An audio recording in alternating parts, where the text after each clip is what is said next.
So what's going on, guys? DIY Dan, Saltwater Junkie here again, and this is actually going to be video number 2 of a 3 main display system all running off one sump filtration that I'm going to be putting in my entertainment nook in my great room.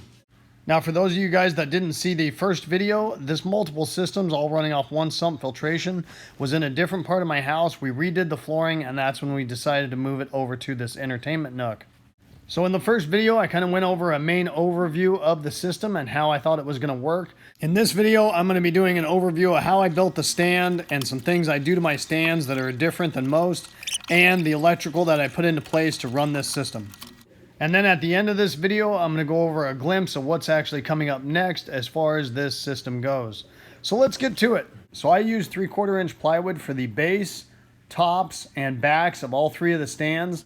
Each one of the 75-gallon aquarium stands each needed one side panel, and I used that 3/4 inch plywood for that as well.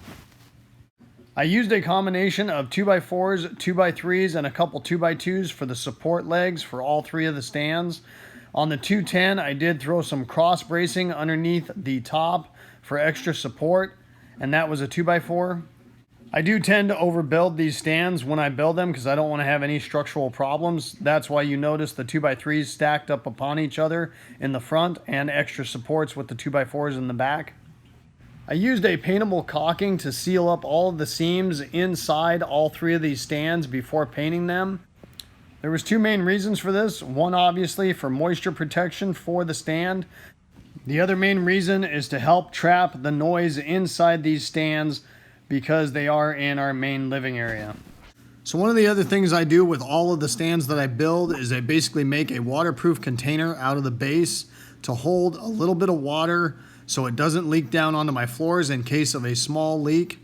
Now obviously if I overflow a tank or whatever, it's not going to hold it, but if I end up with a leaky fitting, it will handle a certain amount of water volume so I can figure it out and hopefully not destroy any of my flooring.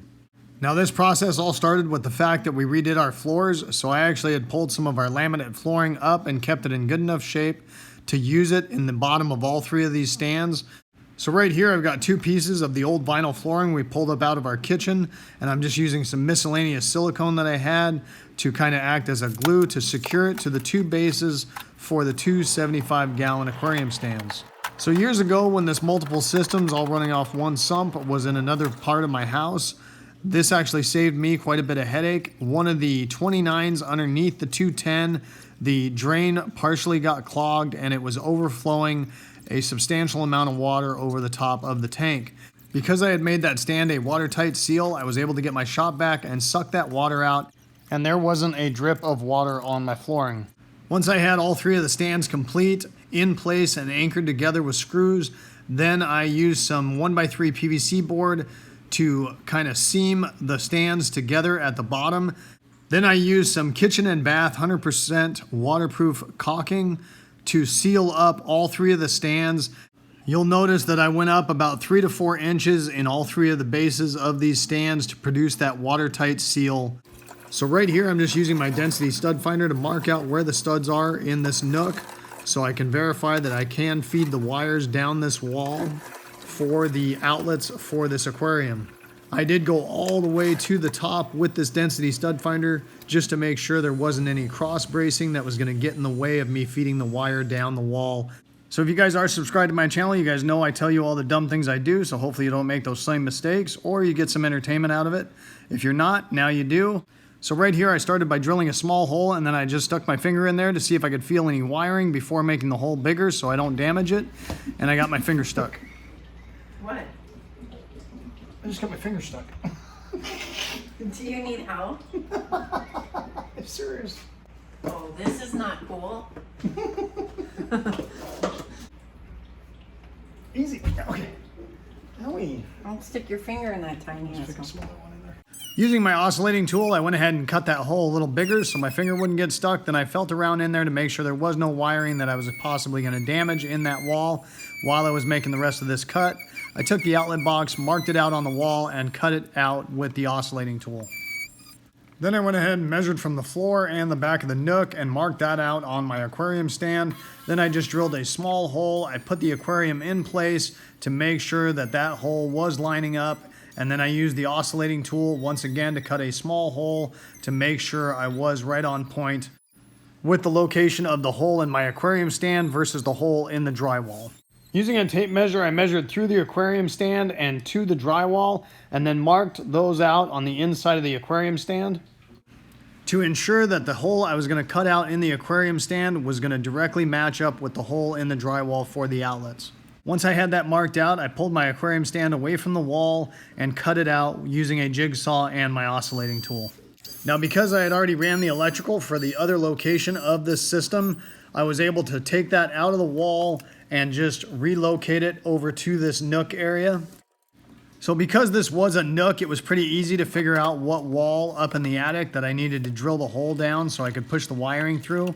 However, when I previously did this the first time, what I did is I had my wife shine a flashlight into the wall once cutting that hole for the outlet box. Then I would go up in the attic, and because it's so dark up there, usually you can see the flashlight shining where you need to drill the hole to run your wiring down to that outlet box. I've done several projects like this with running extra outlets in my garage and so forth, and it's worked for me every time. So when I originally ran this wiring, I did use 12-2 gauge wire. Standard is usually 14 gauge for a 15 amp circuit breaker, but I did put the heavier wire in so I could run a 20 amp circuit breaker because I just didn't know how elaborate my system was going to be. That was back in the days of running metal halide lights and stuff like that pull a lot more amperage than what LEDs do now. Now, because this is underneath an aquarium stand with sumps, with moisture, I did power this electrical outlet with a GFCI circuit breaker. You definitely want to do that because that is the safe option with this situation. You could also use a regular breaker and a GFCI outlet. The reason I didn't do that is because originally those outlets were in an absolute pain in the butt spot to get to, and therefore if I had a GFCI go bad, I didn't want to have to try and replace that outlet. So in my first video, I explained that I had a problem with one of the 75-gallon tanks that I bought, and it had a chip in it that I did not see when I purchased it.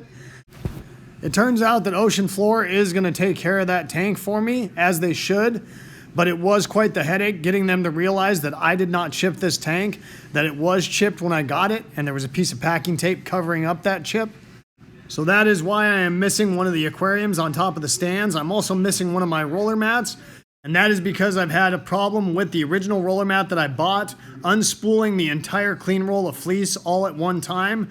Now, it's happened to me 3 times over the couple months that it's been in service. It's worked perfectly besides those 3 times, but those 3 times are a problem, and I am in contact with them, and they're trying to help me work through that issue.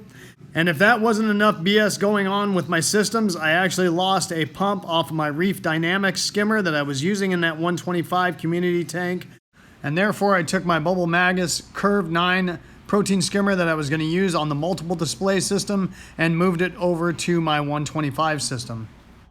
However, I did end up finding a Regal 250 INT skimmer. I got it for $300 at Discount Reef and Aquarium based out of Tempe, Arizona. They specialize in used equipment, and I've been going to those guys for years. This thing is a monster of a skimmer, and it's going to work a lot better for this system anyways.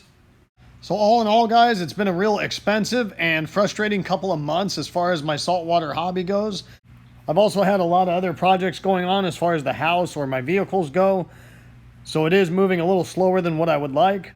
So I know this video wasn't too exciting, guys. However, the next one is going to be more focused on the filtration of the system along with the plumbing and some more changes that I decided to make as far as that goes.